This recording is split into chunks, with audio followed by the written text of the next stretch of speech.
Your Honour, I call Paul Tatchell. Can I indicate that Mr Tatchell does not wish his face to be streamed and therefore it will not be, but he will give his evidence from the witness box and clearly can be seen by all in the hearing room but not those outside. You take an oath on the Bible or oath on the Bible? Take that in your hand, please. Repeat after me. I swear by Almighty God. I swear by Almighty God. That the evidence I shall give in this Royal Commission. That the evidence that I shall give in this Royal Commission. Shall be the truth. Shall be the truth. The whole truth. The whole truth. And nothing but the truth. And nothing but the truth. Thank you. Take a seat.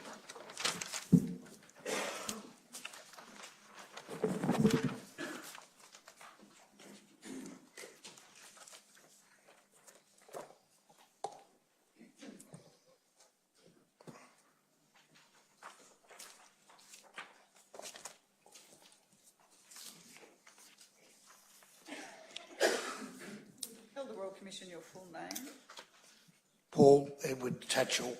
And Mr Tatchell, you provided a statement to the Royal Commission dated the 12th of March. That's correct. And in addition, you have recently provided a 2-page addition to that statement. That's correct.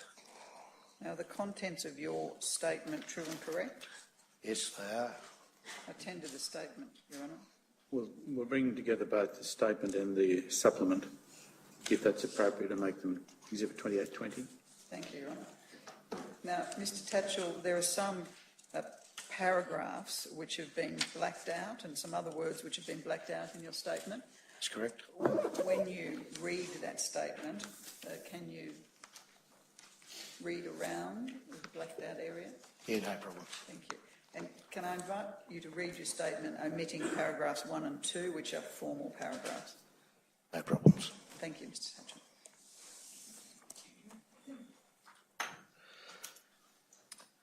Okay, my name's Paul Edward Tatchell. I was born in 1961. I'm 53 years old.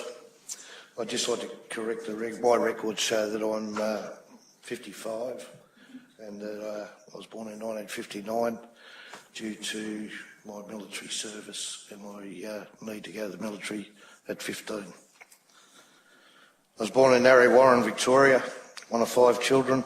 I'm the second oldest, 2 boys, 3 girls. I had a fairly ordinary family background. My father was fairly violent towards my mother and I. When I was about 6 or 7, we were temporarily living in Malvern, Victoria. Although we were country people, we were down there. I shared a room with my younger brother who died of influenza. At the time, I tried to wake my brother up, and my father just yelled at me and assumed that I had something to do with it. My father never really got over it, and our relationship was pretty ordinary. I spent a lot of time with my grandparents, but when I was at home, there was probably about beltings between my mother and myself. St Patrick's College. In '74, I was sent to St Patrick's College, Christian Brothers School in Ballarat, as a boarder. We moved around a lot when I was a child. By this time, I'd been to 9 primary schools in Victoria.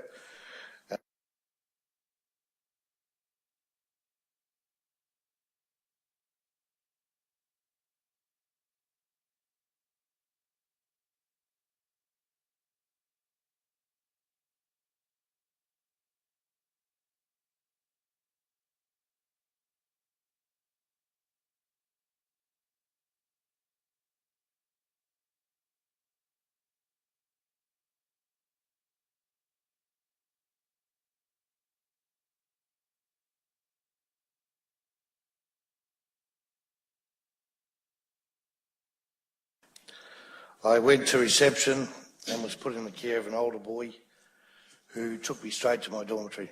I was introduced to Brother Paul Nangle, the headmaster, who was a Christian brother. Brother Nangle allowed me to speak to Brother O'Malley. He was about 90 years old and not well. He had no idea who I was, and I had no idea why I was there to see him. The dormitory I was put in had around 40 kids. from Forms 1 and 2.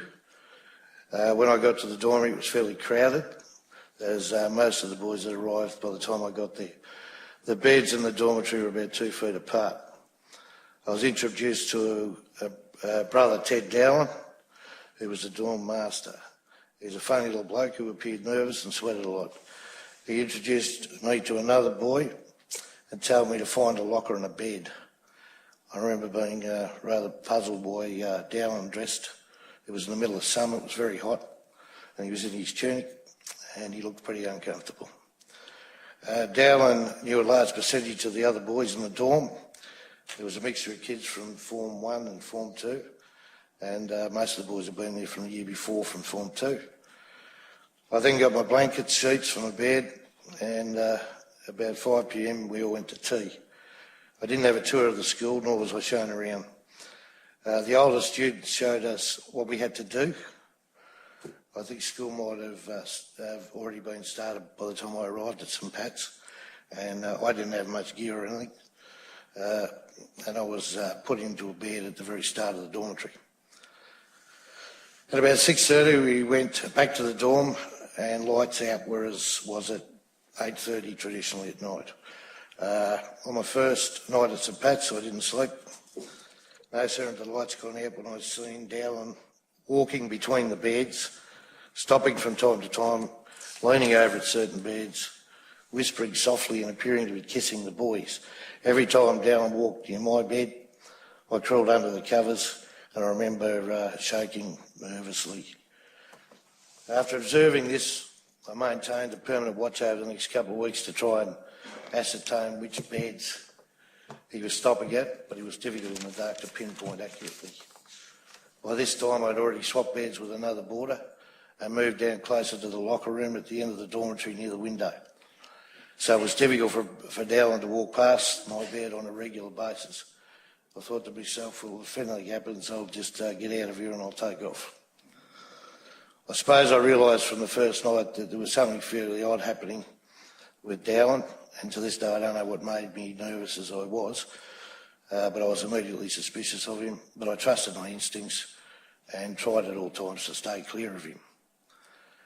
After several weeks I was sleeping better, became more settled. Although I kept a fairly low profile, I managed to get to know some of the other boarders, and I felt a bit more comfortable in Dowling's dormitory. This was up until about the middle of March 74 when I was having a shower, washing my hair. I feeling that I was being watched. It says washed here, but it should be watched. I quickly washed the soap from my eyes and turned around to find Dowling standing about 2 feet away from me, staring at me. He was looking down an area where my bum was. He looked a bit startled, and I turned around and looked up at his face. He stepped back at the time, and I grabbed my towel. I said something to him. I don't know what I said. I don't remember what I said at the time. That night, Dowling told us that we were not allowed to take our towels into the shower, and they had to be left in the locker room because we were spending too much time drying ourselves after showers, and other boarders were being held up. At school, I was a bit of a loner. I didn't make friends. I didn't particularly want friends. I kept to myself and probably made it very clear to people that I just wanted them to stay away from me. I didn't particularly like Dowling, and he didn't particularly like me. He was a very impatient man with a very short fuse. I rarely answered to him if he spoke to me, and I would ignore him. I was pretty much locked up with everybody. I was good at school though, and I enjoyed the learning. Because my family was 200 miles away in the Western District, I didn't go home for the holidays like the other kids. I was the only kid there. St Patrick's became my home, and I was at St Pat's for nearly a year in total.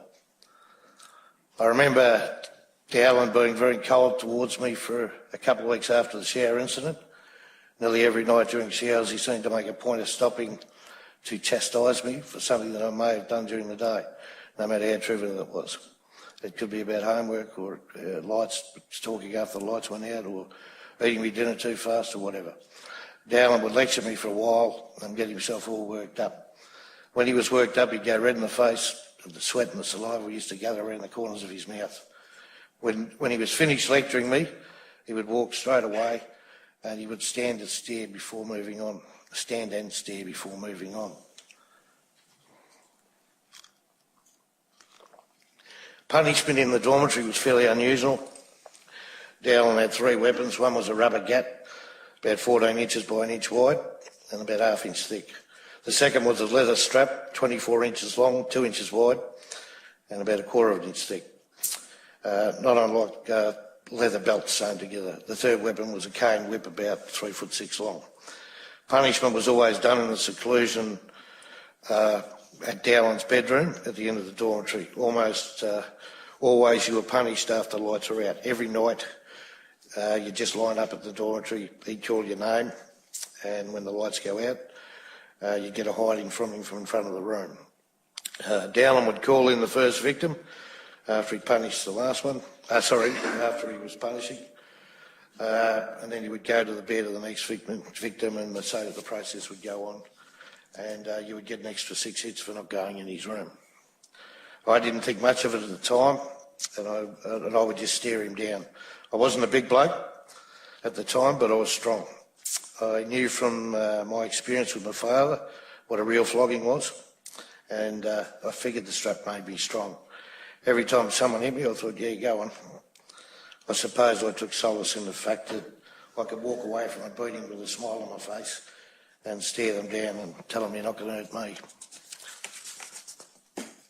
No other brothers disciplined like Dowland. They all did it up front. By this I mean he got the strap right there and then, be it in the class or wherever. The problem with Brother Dowland and his punishment at night is his room was, you never knew if you're going to be the victim or not, or even if you're even going to be called. You just lay there and waited. The normal punishment was 6 on the hands with any of the weapons, but anything up to 6 on each hand and 6 on the backside were possibilities. When I got 6 on the backside, you had to take your pyjama pants down and your underpants down. If you're wearing underpants, you got an extra hit because Dowland did not allow us to wear underpants to bed. This happened about once a fortnight, probably more common than that, and it was usually for something that you hadn't actually done. On 2 occasions I received 23 all at once, and there were also occasions where he would change his weapon midstream. You didn't feel much after the first one anyway. On one occasion during the second term, I was going down the music room to see Brother Ring, the music teacher. I opened the door to see Dowland. He was there with another student. The other student was sitting below Brother Dowland on the steps where the band or the choir performed. He was giving Brother Dowland, and I'd just like to say here what appeared to be oral sex. It says oral sex, but I'd say it's what appeared to be. I said something that I can't remember. He got up and flew into a rage, telling me that I should not have been there, and it was not a music period. He then came down, grabbed me and pushed me out of the room. Later that evening, Dowland called me into his room and gave me 6 on the hand, on each hand. We argued about whether the punishment was justified. Then Brother Dowland approached me, put his hands on my face and apologised. I pushed him away and returned to my bed. Brother Dowland was noticeably aggressive towards me from that day on, and I too became aggressive towards him. I noticed Brother Dowland would prey on certain types of boys who had trouble settling down, the unspoken boys with behavioural problems. He didn't appear to be interested in mixing with stable students. One night in September, November of '74 at about 8:30 p.m, Dowland opened the door to his room and called out, "Tatchell, come here." Then he shut the door again. I stood outside the room and waited until the door opened, and he told me to come in, which I did. He then closed and locked the door. He said, "Put your hands out for the strap." I said, "Look, I got nothing. I've done nothing wrong. What's this for?" We then had an argument about it. I wouldn't put my hands out. He eventually pulled my hands out and he hit me. And I was trying to hit more, but a lot of the hits were missing as I resisted by trying to pull my hands away. I called him a bastard, and at this time I was angry and I was fuming. I was upset. Brother Dowland sat on the edge of his desk and I was about 2 feet away. He then put his hands up and tried to pull me closer. His face was against my head and I pushed him away, calling him a bastard. I unlocked the door to his room, walked out and went back to bed. I then went to sleep and woke up with him stroking my head and pulling the blankets off. He leaned down to kiss me, so I grabbed him and said, "Go away." I can guarantee I didn't say "go away." I think he was trying to wake me up. It was weird. I became angry. I thought, "You bastard." And I followed him back into his room. When we got locked inside, I panicked because I thought about him ringing my father. I didn't know which punishment was going to be worse. I thought he was going to ring the old man in the middle of the night. I also thought I had Dowland's measure, as I had shown him that I wasn't scared of him. He told me to drop my pyjama pants, and as always, I had to pull the top up over my shoulders. He then told me to bend over the bed. When I leant over the bed, when my knees didn't touch the ground, I was just hanging there. He wasn't a lot stronger than me, but he was bigger. And I was in a bit of an awkward position. He raped me, and at the time I felt powerless. I couldn't figure out how to get out of that position. I managed to get my feet on the floor, got a bit of leverage and kicked him back sideways. Dowland lost his footing. I got up and he fell on the floor. While he was still on the floor, I tied up my pyjama pants real tight and started abusing him. I went to leave the room. As I did, I told him I'd tell my parents. When I got up, I was pretty angry, pretty upset. Probably one of the only times I've ever cried. He started crying, and he was sitting on the edge of his desk with his head in his hands and asked me to wait a minute. I walked out of the room and I said, "You bastard." Then I started walking back into the room and started belting him, and I wouldn't stop. He was crying on the floor, and I was so angry for me, angry for the other kids, out of the room. I was on my press first. I managed to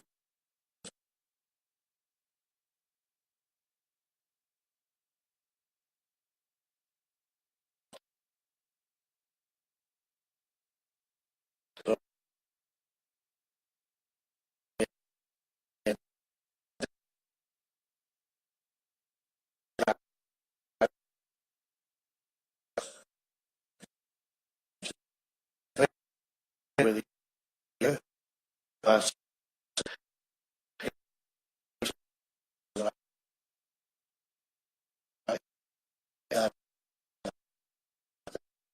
came again to get the small and they locked actually get about what I do when they do because my plan was to attack. It's coming out. And the next morning, Brother Mangle opened the door and my father was standing there too. The first thing I did was took a swing at Brother Mangle. He was a pretty tall man, I missed. My father grabbed hold of him and said, grabbed what little gear I had and drove back to the Western District with my mother. On the way there, I told him what happened and it had been happening. I told him I was angry. My father pulled up the car at Scar and then again, when we finally arrived at the Western, he locked me in a room in the pub. The next day I was still angry and they took me over to Briley Psychiatric Unit in Warrnambool. I told the Briley people, they didn't believe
I caught another brother there and one of our colleagues sexually abusing a pig.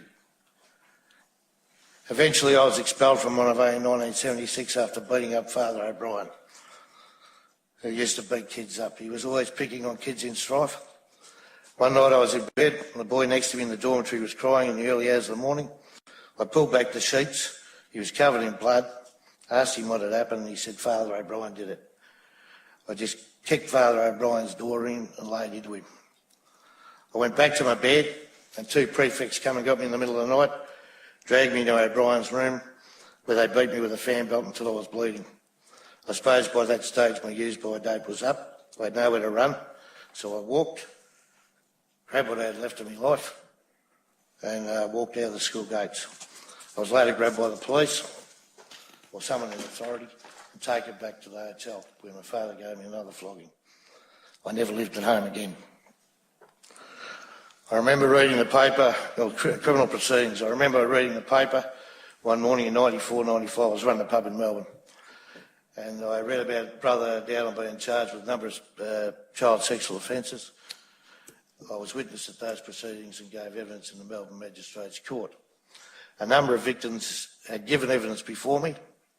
I'd been in the box for 15 to 20 minutes when Dowland's lawyer asked for an adjournment. After the adjournment, Dowland's lawyer told the court that Brother Dowland decided to plead guilty. Dowland pled guilty to 16 offences and one against me and was sentenced to 9 years and 8 months, of which he appealed later. Civil proceedings. In 97, a guy from Slater and Gordon rang me and said he had a cheque for me. He told me it was compensation for a criminal court case. I said I didn't want to know about it. He told me the church had given it to Slater and Gordon. He told me that if I didn't take the money, the church wouldn't pay him and the firm wouldn't get their fee. I was given 30,000 of this. I received 20 of it, 10 went to the lawyer, and I gave it all away because it was blood money. It was money that people in the Catholic community had put on the collection plate with good intentions. I gave it away to homeless people and people who were in need. In my mind, it did some good. Despite the abuse I experienced at St Patrick's, I witnessed elsewhere, I managed to do well at school and love writing literature. I write every day now. I get up at 4 o'clock every morning and I write now before starting my day. It gets rid of all the garbage out of my head and it gives me the opportunity to try and do some good things. I've written a couple of books. The first one was my experiences with Catholic clergy, which I eventually destroyed. It would have been wrong, it was the wrong time to publish it, and it would have embarrassed a lot of people. I'm the Mayor of the Moorabool Shire, but when I became Mayor I was reluctant and humiliated by the process of my history. I know there are things that I did in my life that I'll never be proud of. It's been a really difficult journey in terms of self-respect. I've been extraordinarily lucky as a Mayor because people do respect me. And I find it embarrassing that people, no matter where I go, see me as someone that's fairly straightforward and honest, and I'll fight for the little guy. Even today, whilst it can be incredibly humiliating and embarrassing to be sexually assaulted by Ted, but let me tell you something about Ted. He goes to bed every night with a gorilla. He'd be getting plenty. Don't worry about that. I've never let it go. I've never let it get to me, and I never let it will. I never let it will, because the fortunate part about what happened is I had an opportunity to show him how angry I was and how angry I was going to be. I had my day in court. I told him what I thought of him. I told him what I thought of the things that he did. About 6 or 7 years ago, I heard that Paul Nangle had been made a spiritual advisor at St Patrick's College. I was pretty angry, and for good reason. I went to the school and met with who I thought was the principal, who turned out to be a staff member, and told him that I would expose his story. I was working as a journalist at the time in one of my own newspapers. He wouldn't let me speak to Brother Nangle, and at the end of the year, Nangle wasn't listed as a spiritual advisor for St Patrick's. The Catholic Church itself has done nothing in relative terms. I'm still a Catholic, believe it or not. Moving towards justice has done more than they'll ever do. This problem is far more complex than money. It hasn't gone away and it's still happening. Your Honour, could I seek your indulgence to make a short statement? I don't know why this experience hardened me as opposed to breaking me. And I don't know why the residual effects have strengthened my resolve towards injustice. I would suggest that having the capacity to deal with the incident at the moment made an enormous difference in terms of dealing with it later on.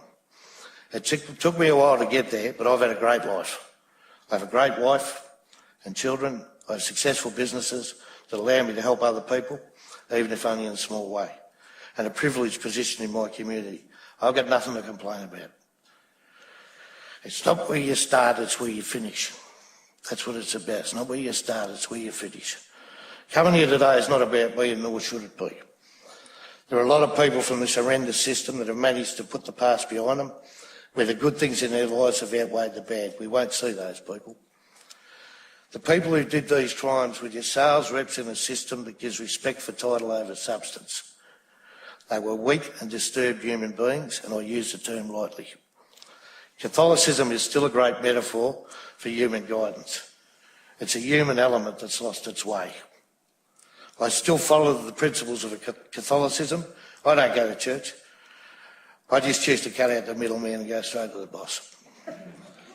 The Catholic Church is like any other organisation or business. The buck has to stop somewhere. And in Australia, it's George Pell. He may not have the intestinal fortitude or the ability to see beyond his own vanity, but it's his ambition that got him there, and it'll take his humility to get him out of there. Time will tell if George can find an ounce of the courage you'll bear witness to throughout these proceedings. You cannot seek atonement when you're still in denial. I think it's time George Pell stopped looking in the mirror and had a look out the window. Whilst he turns the legal defence into spaghetti, Rome's still burning. There is a real opportunity here, and I'd like to thank the Commission and all the people that make this thing work, especially those people that work behind the scenes. There is a real opportunity to make changes here. Some of them may even save a life. I feel for the lives that have been destroyed, and I grieve for those that have been lost. We are a community and a member of a broader community, and we simply have to stand up and be counted. And that's why we're all here today. The Catholic Church hierarchy needs to do the same. Thank you.